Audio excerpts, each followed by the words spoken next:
Many of us are, even when we do our land acknowledgement, we're worried. What if I make a mistake? What is the difference between ceded and unceded?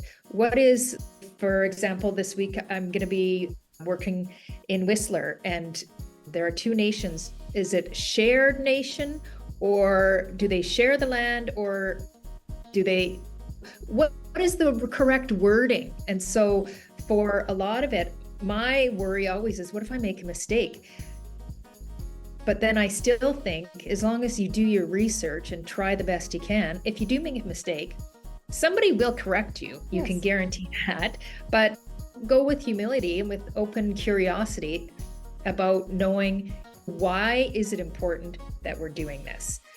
Why is this work important? Why does it matter? And I think if that's your foundation of how you're operating, you'll be okay. But it was interesting. The BCPVPA asked me to write an article on the name change. And I write a lot. I write regularly. And this article took me a long time to write. And I couldn't figure out why it was taking me so long, but I had to really think deeply. It was because I didn't understand the history. I didn't know the impact of, like, Superintendent Powell. I didn't understand the impact of his work on generations of people in my own community. That was a lot of work on my end. And then the other piece was, I was afraid, what if I make a mistake? I think currently a lot of people are just really worried. What if I make a mistake in this work? Dr. Shannon Behan, who you just heard, is back as a guest on our podcast again this week. Dr. Behan is the president of the British Columbia PVP Association, Principal and Vice Principal Association. Hi, I'm Stan Baker, one of the hosts of Circle Forum, along with Shelley Steele and Steve Young. Shannon Behan emphasizes the necessity for school principals to deeply understand the history and impact of Indigenous people's experiences in their community to genuinely engage in reconciliation efforts. The fear of making mistakes highlights the need for thorough personal research and self-reflection. It's important to create a school environment where all students, especially Indigenous students, feel included and represented. And this includes the implementation of visible signs of welcome, culturally relevant materials, and the integration of Indigenous practices into school routines. This week's podcast is brought to you by Mistakes. Research shows that making mistakes can actually enhance learning and problem-solving skills, a concept known as intelligent mistakes. When individuals actively engage in analyzing and understanding their mistakes, they are more likely to retain the correct information and develop stronger cognitive abilities. This process helps in building mental resilience and adaptability, making people like principals, teachers, and students better equipped to handle complex situations in the future. At the end of this episode, be sure to visit our website, www.restorative.ca, where you can find some great ideas on how to repair harm and learn from mistakes using a restorative relational perspective. And if you enjoy this, make sure you subscribe on Spotify and YouTube. Steve's away, so let's head over to this discussion with Shelley and me, Stan.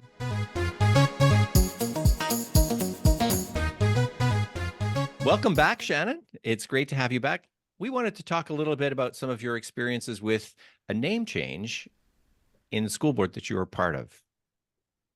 Oh, thank you so much. It's really lovely to see you and be back on the podcast again.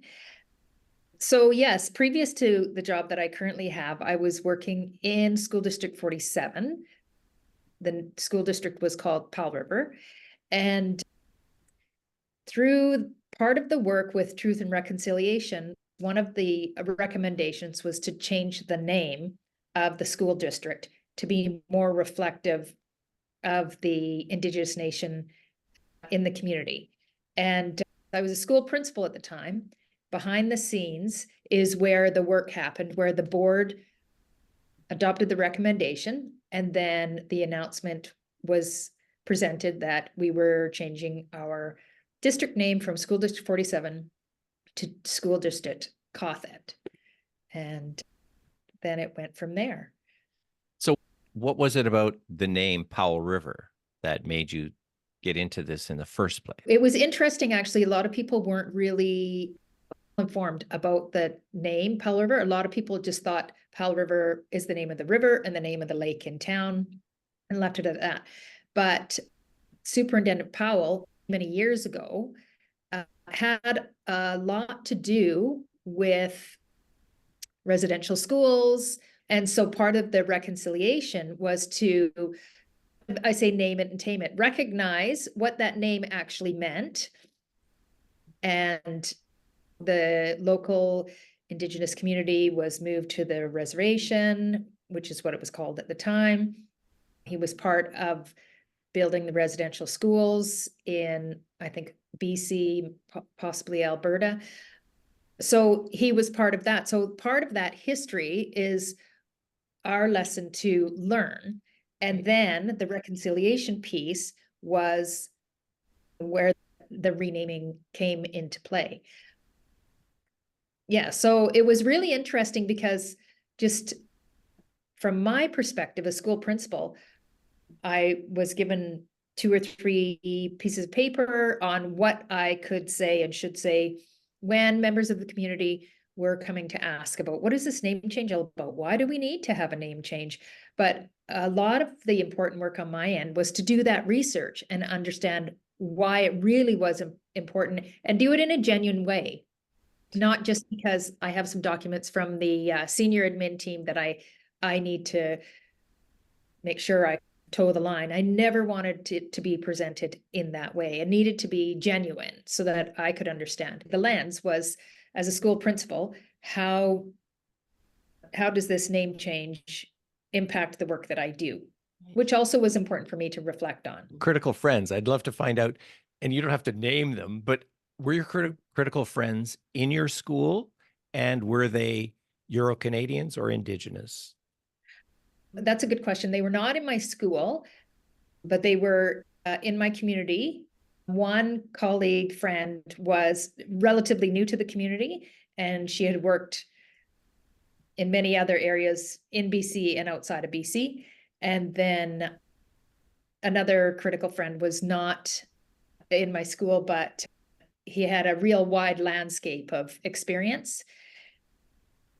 And both gave the same feedback on the original draft, but one was more critical, and I mean it in a really good, yes. This is why you reach out to them. Yeah. Which also made me, I had to then put it down. That's why it took so long for me to write it. I had to put it down and really think about, because I grew up in Powell River, and then I had to think, what does this name mean to me? I've been teaching in the district for 20 years, and I was teaching in Powell River School District. So now the name has changed. So what name do I align with, and what impact does it have on me? Does it change who I am or where I'm from? Like all of those kind of big questions. And it wasn't easy, but that's the important work that we have to do. There are voices in all of our communities that aren't being heard. And our job is to make sure we have space and visibility and a spirit of curiosity to hear the voices that maybe historically have really been silenced or unheard. And that challenge our beliefs, right? That is maybe uncomfortable for us. Yes. Yeah, exactly. And now you mentioned mistakes and fear of making mistakes. Can you share a mistake that you made and what you learned from it, and how maybe you even overcame that fear? I was working as a principal in an elementary school, and I was doing a little bit of research into reconciliation and things you can do at your school to make sure it's more inclusive. And one of the things was, so in the beginning of most assemblies, you do the Canadian National Anthem. And then I thought I'll also do the Coast Salish Anthem and have both. But of course, I don't know the Coast Salish Anthem. I'm not a musician. I don't know how to play it. So I went on to YouTube and I selected it from YouTube, and it was very different than the actual Coast Salish anthem, but I didn't know it at the time. Right. And so I put the two anthems.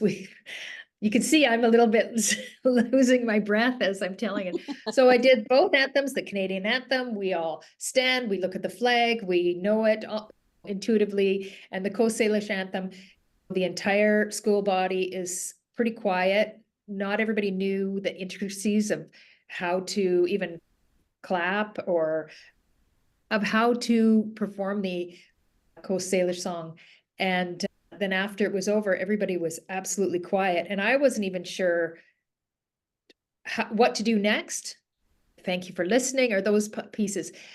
And then after, it was funny. We went through the assembly and it was awkward. It was genuinely awkward. And after, a few people came to the office and said, "What was that? What did you just do?" And I said, I think it's the right thing to do, but I didn't have enough knowledge and experience and expertise and critical friends to help me.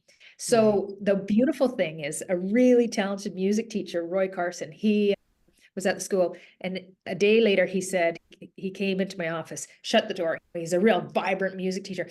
"I have an idea. I can learn it.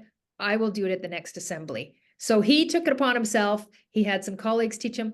Then he got the actual Coast Salish drums, and now it's embedded into the fabric of the school. Right. Kids know it. It's Awesome. at the beginning of all the assemblies. It's beautiful. And it became part of their community, right? Yeah.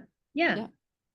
And it takes some courage and some risk taking for you as a leader to step out and say, we're going to do this.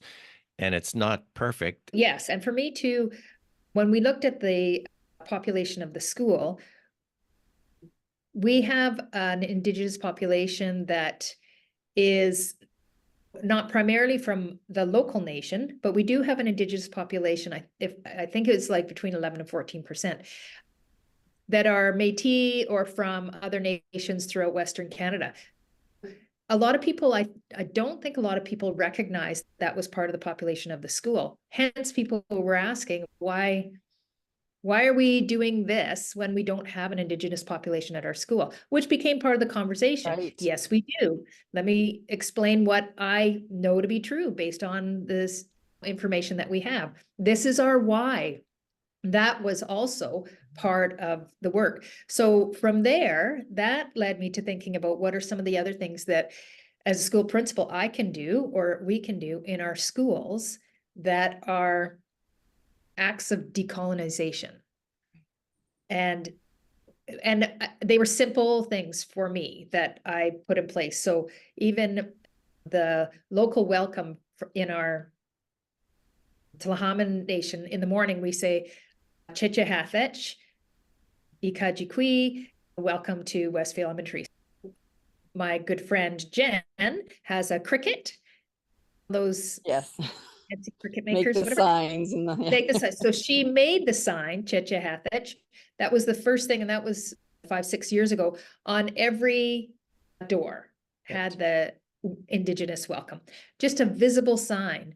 And so we just wanted to make sure that there was visible welcome signs for our local student population, for our local community. We're really lucky we have a welcome pole outside our school. And in the Coast Salish tradition, the welcome pole has 2 arms outflanked, and that means welcome, traditionally welcome from the shores, welcome to our community, those kinds of things. And again, I'm not an expert in any way, but my job is to do the research and to try to figure out how to make our school inclusive so that people see themselves reflected in every single day in as many ways as possible. It's making the invisible visible and making the unheard heard, really, is what you're doing.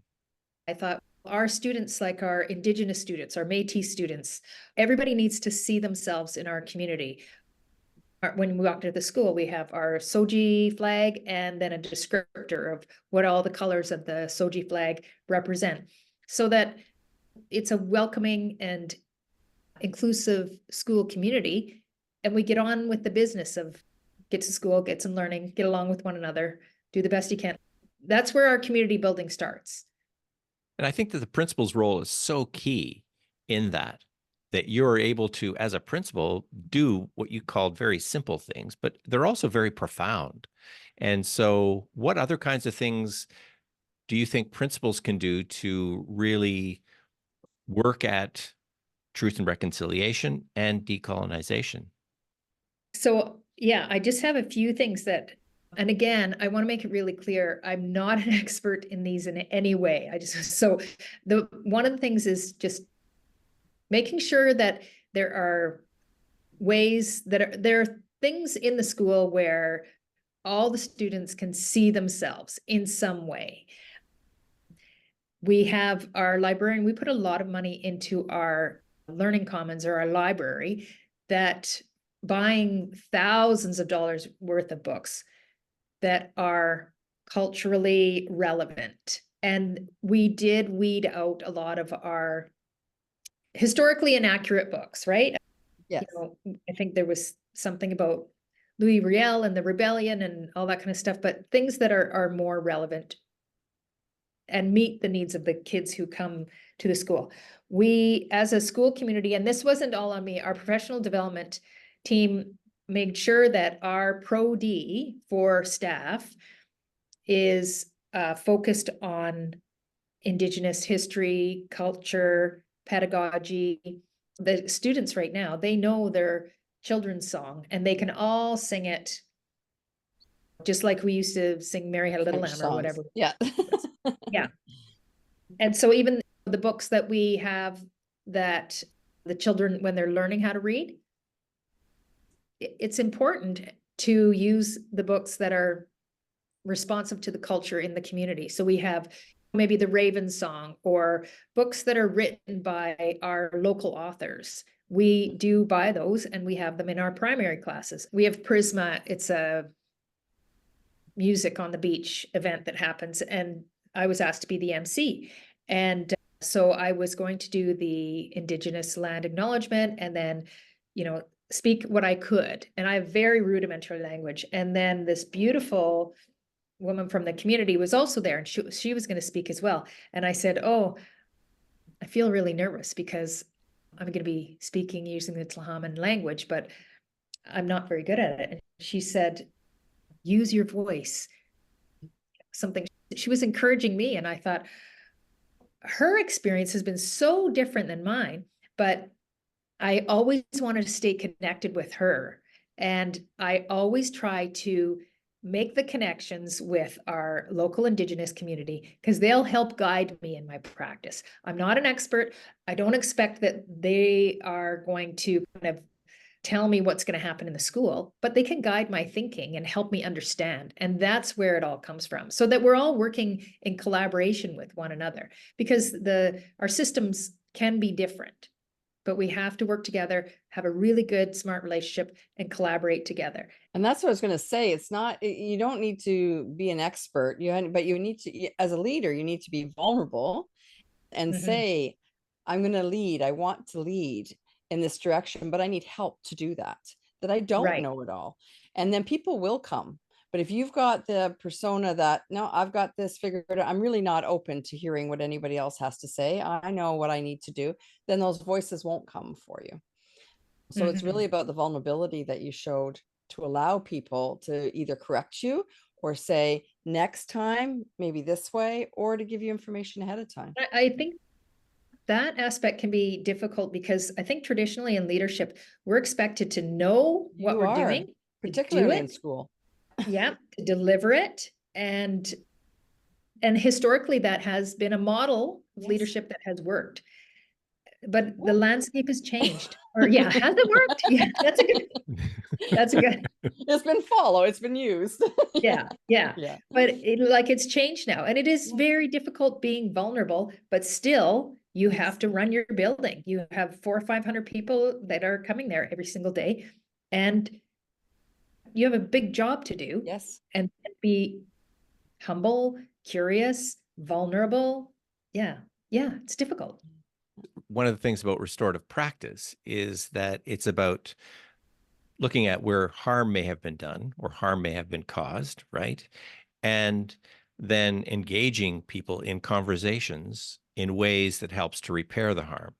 And the way that you're talking about receiving the corrections or the suggestions, whether that's from your Euro-Canadian staff or your Indigenous contacts, it's an attitude, right, that really fits with and adds, I think, a lot of meaning to leadership in schools.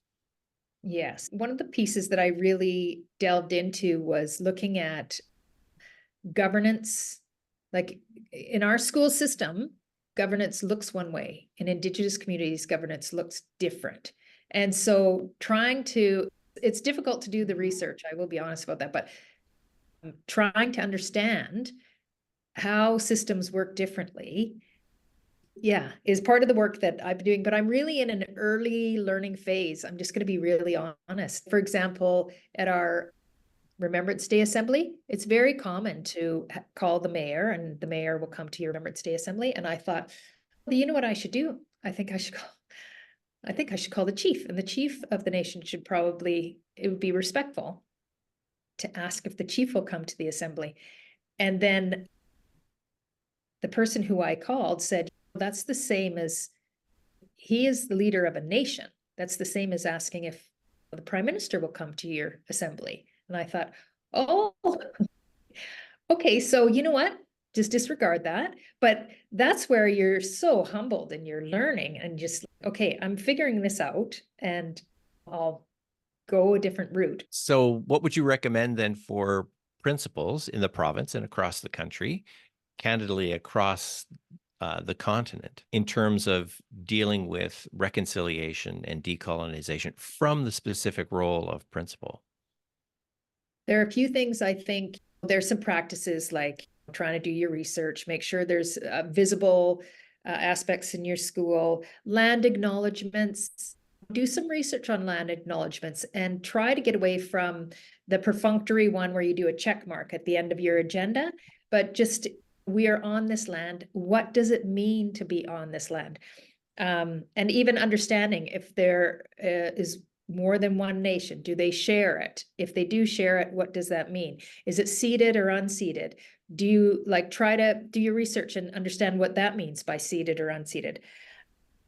And then with respect to Indigenous students in the school, creating the structure that supports Indigenous students. We were lucky, like I said, we had our cultural teacher that came once a week. We have our Indigenous support teacher that is at the school all week. And she checks in with each student. She is a liaison to families. And we met weekly so that I was in the know about what's happening. What are the trends that we're seeing with our students? Fostering relationships with families is really hard work. And the reason for that is, of course, historically, the relationship between families and schools has been fraught with terribleness. And doing that work really matters. And it takes time. And then all the way along, don't be afraid to reflect on your practice. Keep asking yourself, why? What misstep did I take? How can I do this differently? Building your network of people around you who will help guide you in your work. The school principal is so central to the whole culture and the community of the school. And there are a lot of really building your people around you who will help in the work will add to the success of the job that you do. I love the idea of self-reflection, and I've used the restorative questions as a suggestion for a way of going about self-reflection. So, for example, what happened? How was I affected by that? What do I think about what happened? Who was impacted? And what do I think I need to do next time? And it's just because a lot of times self-reflection can get stuck in, oh, I did this. Oh, I said that. Oh, okay. But let's move it to the impact of this on me and others. And then what about the next time I meet this person? Next time I have to do a speech. Next time. Great framework to use. And it Yeah, moves, it is. as you said, it moves you forward into what's exactly. next, instead of beating yourself up because you made a misstep, right? You can move forward with it. Yeah, because if we can look at the statistics, we really need to do the work that we're currently doing because BC, we have a low representation of Indigenous students that historically have been graduating. And You go back to the research of Nell Noddings, if you graduate, your trajectory in life looks like this. And if you don't graduate, it looks much different just by the mere fact that you have that grade 12 graduation certificate. So that's why that reflection and then this work matters. It makes the trajectory of a child's life so considerably different. So even though you're asking yourself those hard questions, and I love that framework, we have to do it. We have to move forward. It matters. And we have to do it even when it's not convenient or comfortable for us, because I have seen in systems where, okay, we're educating ourselves, we're learning, we understand how we need to communicate differently, where we need to communicate. But when it's still not happening fast enough for us as a system, then we throw that to one side, and now we want to still go back to the systems we're comfortable with, which don't address the needs of Indigenous students and families often, right? It's okay, this is taking too long. And then we want to swing back to where we want to go. So it is very hard work to do. And it takes leaders to say, no, we're going to stay with this. This is the way we need to move through this. And taking the time really does make it worthwhile, because our default probably takes us less time, right? Than actually building those relationships with families who instinctively and experientially distrust us as educators in a system that has really caused a lot of harm. You said that you could do simple things, but they were very intentional things as well. It wasn't just what kind of came by. You intentionally did put some things in place, made welcome signs, sought out the music, because you knew that was the work to do. So although simple, it was very intentional in your work while you remained vulnerable.